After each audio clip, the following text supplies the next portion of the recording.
Hello. So very good evening. My name is Jatin Bajaj and आज का जो दिन है वो बहुत ही ज़्यादा इम्पोर्टेंट है बिकॉज आज ही के दिन 25th ऑफ जून 1975 में बट अराउंड 45 इयर्स 11:45 पीएम पे इंदिरा गांधी ने प्रेसिडेंट फखरुद्दीन अली अहमद के द्वारा इमरजेंसी इम्पोज करवा दी थी। और इसमें सबसे शॉकिंग बात ये थी कि जो काउंसिल ऑफ मिनिस्टर थे या जो प्राइम मिनिस्टर इंदिरा की जो कैबिनेट थी उनको भी नहीं पता था। उनको पता चला 26 ऑफ जून 1975 को about 6 AM।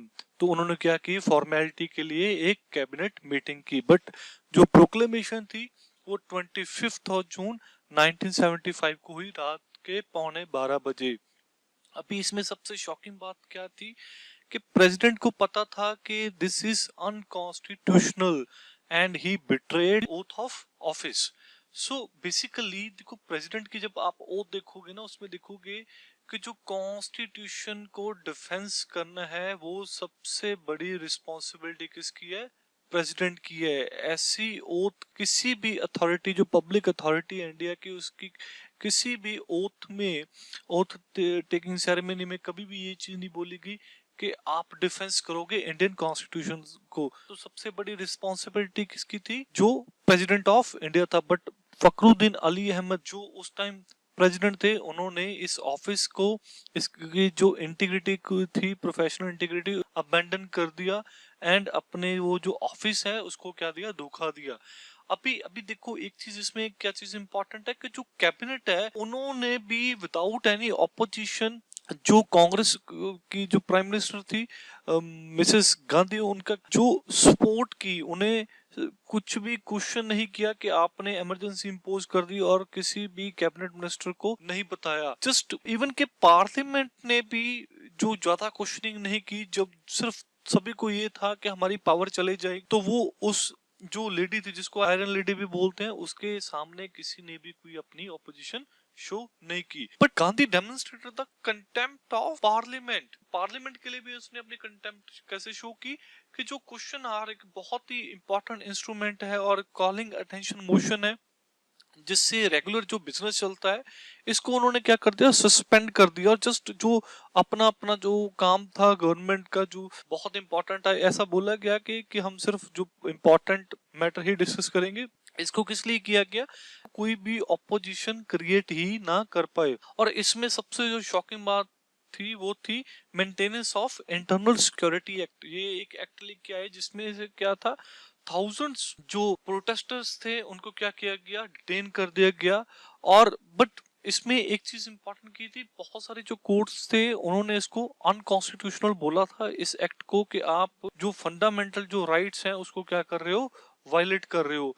Then came the infamous ADM Jabalpur case. देखो, ये जो जबलपुर केस है ये बहुत ही इंपॉर्टेंट था। सो इंदिरा गांधी ने क्या किया, एक तो ये maintenance of internal security act लेके आए। इसको हम आप 2020 में किसके साथ कंपेयर कर सकते हो? Unlawful activities prevention act. अभी 2019 में जिसकी क्या हुई है, अमेंडमेंट हुई है, जिससे किसी भी पर्सन को टेररिस्ट करार दिया जा सकता है और उसको डिटेन किया जा सकता है। उसके बहुत सारे जो राइट्स हैं वो क्या होंगे, सस्पेंड हो जाएंगे। Then came the infamous ADM Jabalpur versus Shivkant Shukla case. इसको हेबियस कॉर्पस भी बोलते हैं। इसमें क्या होता है, हेबियस कॉर्पस की जो रिट है, इसमें जब भी कोई फाइल करता है तो कोर्ट कहता है कि इस पर्सन को मेरे पेश करो।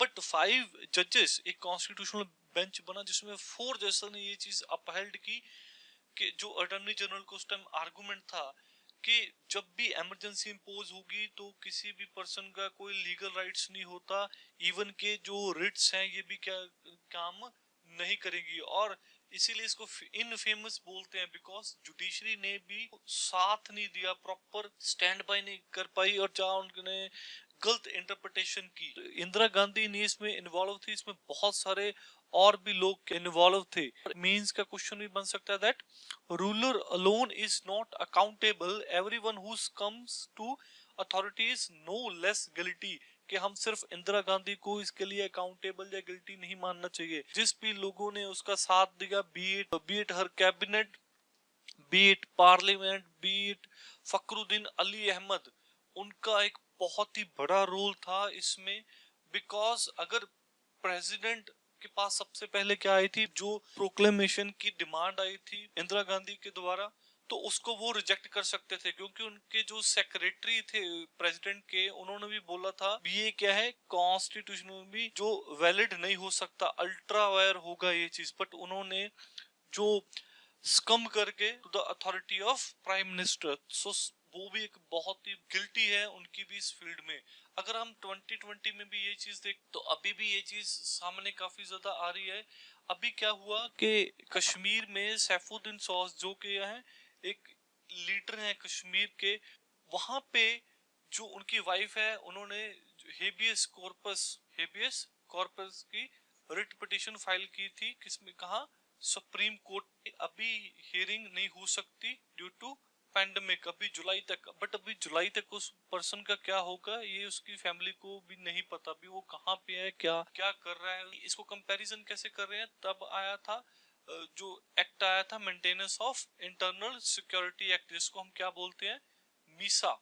और उसके कंपैरिजन में आज कौन है, अनलॉफुल एक्टिविटीज प्रिवेंशन एक्ट, जिसकी अमेंडमेंट हुई है 2019 में।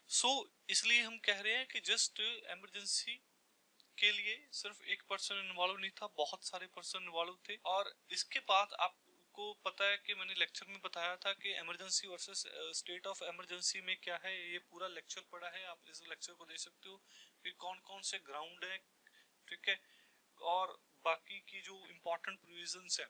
इसके रिगार्डिंग बाद में क्या हुआ, जब 1975 में इंदिरा गांधी ने जब इमरजेंसी इम्पोज की, तो 1977 में जब जनता गवर्नमेंट आई, उन्होंने बहुत सारे क्या लेके आए, कॉन्स्टिट्यूशनल सेफगार्ड्स लेके आए, कि जस्ट प्रेसिडेंट पीएम की बात नहीं सुनेगा, काउंसिल ऑफ मिनिस्टर्स की क्या होगी, रदर कैबिनेट की क्या होगी, रिटन रिकमेंडेशन चाहिए।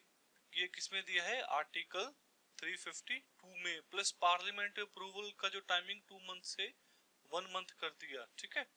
और कॉन्टिन्यूस जो इंटरवल पे उसकी अप्रूवल होगी 6 मंथ, और मेजोरिटी क्या चाहिए होगी, स्पेशल, नॉट के सिंपल मेजोरिटी अभी नहीं चलेगी। ऐसा मेरा ये पूरा लेक्चर है, कैसे रिवोकेशन हो सकती है।